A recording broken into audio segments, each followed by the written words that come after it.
Alors bonjour à tous et bienvenue dans cette vidéo dans laquelle je vais vous présenter la partie grand 5 mise en équation d'un problème.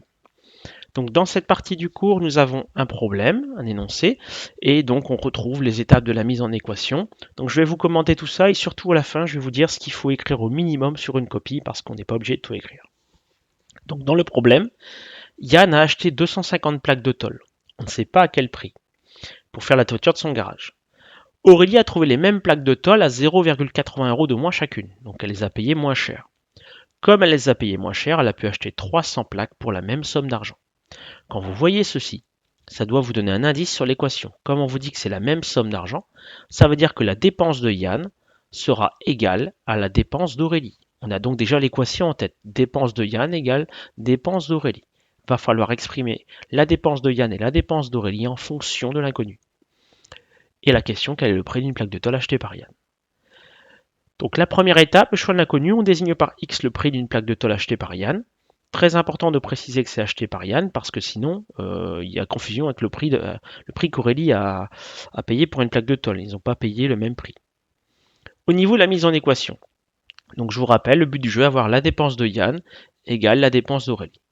Donc Yann, au niveau de sa dépense, il a acheté 250 plaques de tôle, chacune à X euros, ça vous donne 250X. Donc le nombre de plaques fois le prix d'une plaque. Pour Aurélie, ce sera pareil, sauf qu'on ne connaît pas le prix d'une plaque. Donc on commence par exprimer en fonction de X le prix d'une plaque. Comme elle paye moins cher, c'est X moins 0,80 pour une seule plaque. Sa dépense sera le nombre de plaques 300 fois le prix d'une plaque, X moins 0,80. Attention, les parenthèses sont indispensables. Du coup, votre équation, comme Aurélie et Yann dépensent la même somme d'argent, il y a une belle faute d'orthographe ici. Voilà. On a donc 250x égale 300 facteur de x moins 0,80. Donc la dépense de Yann égale la dépense d'Aurélie. Au niveau de la résolution d'équation, donc on part de l'équation. Dans le second membre, on va le développer.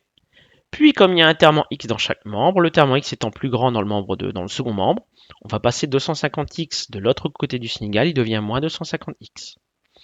300x moins 250x vous donne 50x égale 240.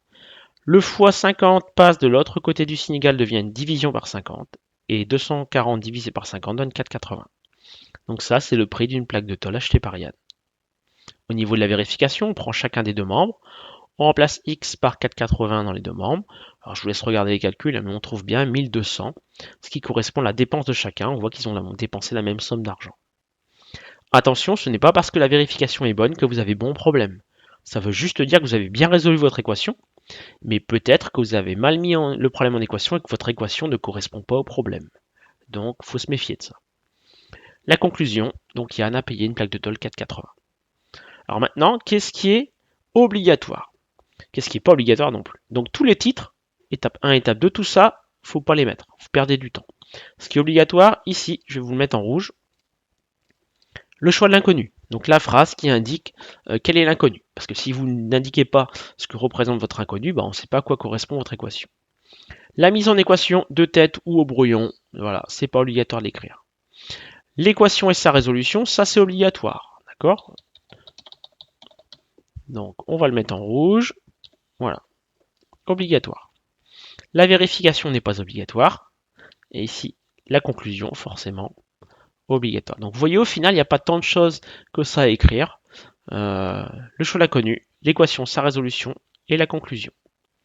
J'espère que cette vidéo vous aide à mieux comprendre donc la partie grand 5 de votre cahier de cours et rendez-vous dans une prochaine vidéo. Bonne journée.